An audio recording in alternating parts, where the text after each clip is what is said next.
A to Z Social Studies Class 8. Chapter 15, Cultural Currents, 13th to 17th Centuries. Belief Systems, Exploring Faith, Culture, and Spirituality. The Bhakti Tradition. The Bhakti movement grew from earlier Puranic devotional traditions and stressed a personal, emotional bond with God over rituals or caste rules. Kabir's poetry rejected social divisions and stressed the oneness of God. Guru Nanak, founder of Sikhism, preached one God, equality, and honest living. His teachings were later compiled in the Guru Granth Sahib. Mirabai, Rajasthan, Chaitanya Mahaprabhu, Bengal, Namdev and Dnyaneshwar, Western India, and Purandaradasa and Kanakadasa, South India, composed devotional songs, or bhajans, in regional languages, spreading spiritual ideas of love and equality among people of every social background. Sufism. Sufism was a parallel devotional movement within Islam, stressing love, humility, inner spirituality, and a direct personal connection with God rather than formal ritual. Sufi teachers set up khanqahs, centers where people of all backgrounds gathered for prayer and guidance. Khwaja Moinuddin Chishti of Ajmer and Nizamuddin Auliya of Delhi were among India's most respected Sufi saints, promoting compassion and tolerance. Qawwali, devotional music expressing spiritual longing, was central to Sufi practice. Bhakti and Sufi ideas often overlapped, sharing themes of love and equality and encouraging dialogue between religious communities. Musical traditions, continuation and evolution. A journey through sound, time, and culture. Classical music and musicians. Music, long linked to religion, storytelling, and festivals, was guided by classical texts like the Natyashastra but stayed flexible, allowing regional styles to flourish. This period saw Hindustani classical music emerge in the north from Indian-Persian interaction, while Carnatic music developed in the south around devotional practice. Tansen, court musician of Akbar, became renowned for his mastery of ragas. Amir Khusro, poet-musician, is credited with blending Persian and Indian musical elements and helping originate new forms. Instruments such as the sitar and tabla gradually evolved from earlier instruments through such cross-cultural experimentation.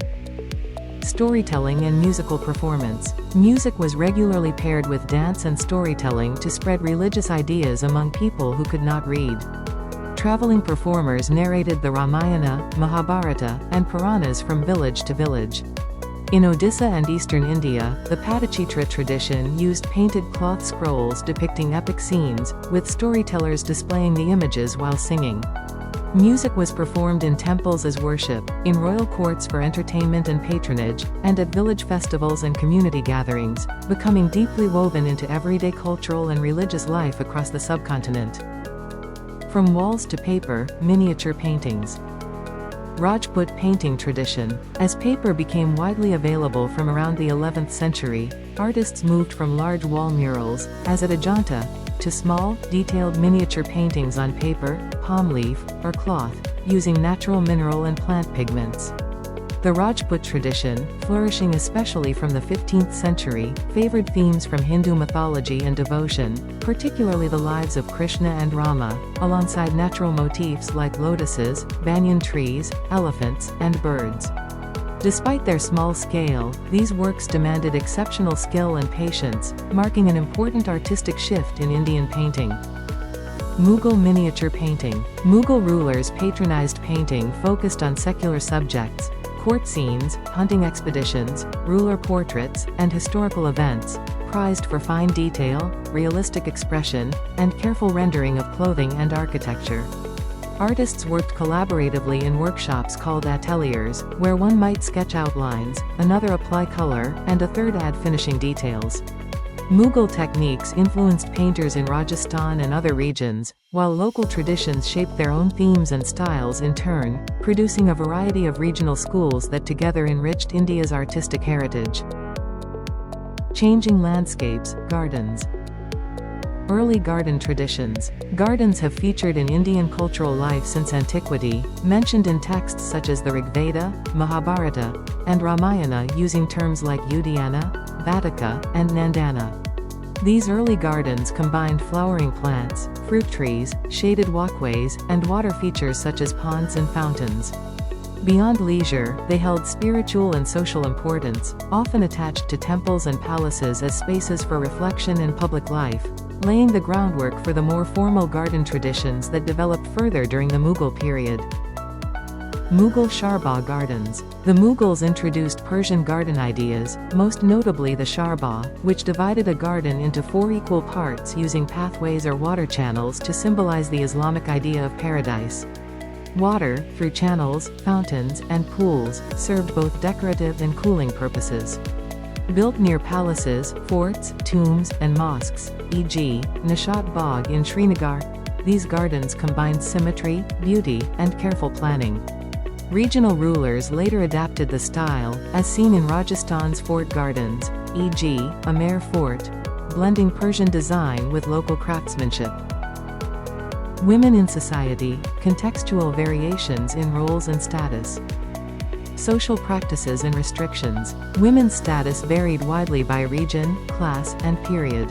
The Arab chronicler Abu Zayd noted women participating openly in public life in earlier centuries, but after later political upheavals, practices like purdah, seclusion, often with a face veil, grew more common among northern elites, though never universally across India. Clothing reflected this. Many North Indian women wore the gungat, a head and face veil, while customs elsewhere followed local traditions and climate. These restrictions coexisted with continued female participation in cultural, economic, and religious life. Women of influence. Despite social restrictions, several women rose to real power and influence. Razia Sultan became the only woman to rule the Delhi Sultanate, 13th century, showing strong leadership despite noble opposition. Nur Jahan, wife of Emperor Jahangir, took part in royal decision-making, issued orders and minted coins in her own name, and patronized art, architecture, and charity. More broadly, many royal women were educated, composed poetry, supported scholars, and funded temples, wells, and community spaces, sustaining cultural and economic life even as most women remained bound by traditional roles. Education and knowledge traditions. Institutions of learning. Education continued through scholars, teachers, and religious institutions even as some earlier universities had declined. Temples, monasteries, mosques, gurukulas, mathas, pakshalas, and madrasas taught philosophy, literature, grammar, mathematics, astronomy, medicine, and law, not only religious content.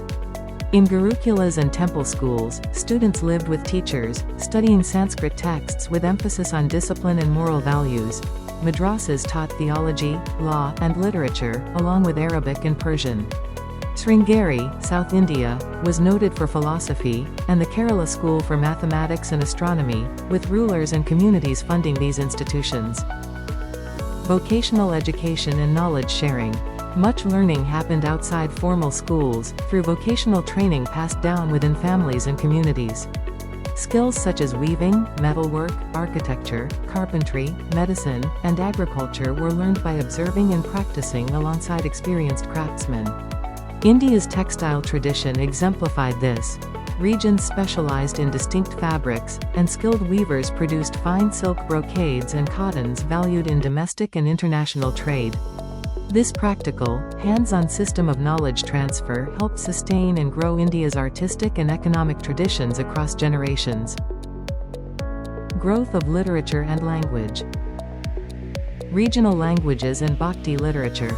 Between the 14th and 17th centuries, regional languages, including Sanskrit, Tamil, Telugu, Kannada, Odia, Hindi, Bengali, and Marathi, developed rich bodies of poetry, devotional song, history, and philosophy, spreading ideas to wider audiences.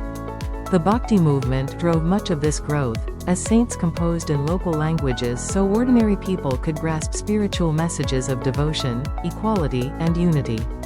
In Bengal, Chaitanya Mahaprabhu's teachings inspired new devotional literature, while Persian remained vital in courts and administration, with scholars translating between Persian, Sanskrit, and regional languages. Dara Shikoh and cultural dialogue.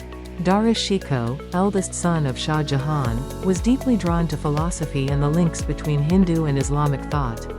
He studied Sanskrit texts and worked with scholars to translate key works, including the Upanishads, into Persian, introducing Persian-speaking scholars to Indian philosophy.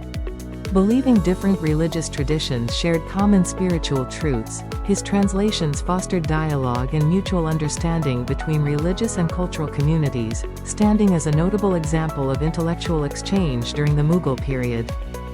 Development of Urdu. Urdu emerged in northern India from Hindi dialects of the Gangetic Plains, gradually absorbing Persian, Arabic, and Turkish vocabulary through interaction in cities, markets, and royal courts. In the south, contact with Telugu and Marathi produced a related form, Dahini Urdu. Over time Urdu matured into a major literary language, especially for poetry and storytelling, with its creative blending of vocabularies enriching literature and reflecting the broader cultural mixing of the period. Developments in science and technology. Mathematics and astronomy. Scholars built on earlier traditions of mathematics, astronomy, medicine, metallurgy, and engineering. The Kerala School of Mathematics was a key center, contributing significantly to astronomical study and calculation. Nilakantha Somayaji, 15th century, associated with this school, wrote important works on astronomy and planetary motion, building on earlier Indian traditions while adding new observations and ideas. This careful mathematical reasoning and sky observation improved understanding of planetary movement and later drew attention from scholars beyond India. Technology and craftsmanship. Craftsmen produced high-quality textiles, metalwork, ceramics, and tools. Wootz steel, in particular, was admired in international trade for its quality. Architects and engineers showed advanced construction knowledge, designing temples, mosques, forts, palaces, and stepwells with carefully planned layouts and durable materials. Agricultural technology also advanced, with new irrigation systems and water lifting devices improving farming productivity across regions. Together, these developments show India sustaining strong traditions of practical knowledge and innovation through this period. Regional architectural developments. Temple building and reconstruction. Alongside striking Mughal imperial architecture, regional rulers and communities kept building and restoring temples, shrines, and other structures using local materials and techniques, preserving both religious and architectural traditions. The Sun Temple at Konark, Odisha, exemplifies this. Built as a giant stone chariot to the sun god, with carved wheels, sculpted horses, and detailed panels of dancers, musicians, and daily life. In South India, temple complexes were expanded with tall, sculpted Gopuram gateway towers, and temples served as hubs for festivals, music, dance, and education, not just worship. Cultural exchange in daily life. Food. Cultural interaction reshaped Indian food habits, as trade and contact introduced new ingredients and cooking styles alongside traditional methods. Dry fruits, saffron, and new preparation techniques from Central Asian and Persian traditions became common, enriching royal kitchens especially. At the same time, regional cuisines retained their own distinctive combinations of spices, grains, vegetables, and cooking methods, so food traditions of this era reflect both continuity of local practice and the absorption of outside influences through everyday interaction. Clothing. Clothing reflected regional climate, occupation, and social custom, but also cross-cultural contact. In the north, long robes, turbans, and stitched garments grew common, partly through Central Asian influence, while the south retained draped garments like the dhoti and sari. Royal courts, wearing rich silks, brocades, and embroidery produced by skilled weavers, often set fashion trends that filtered outward. Over time such exchanges blended elements from different traditions, producing the variety of distinctive regional styles seen across India.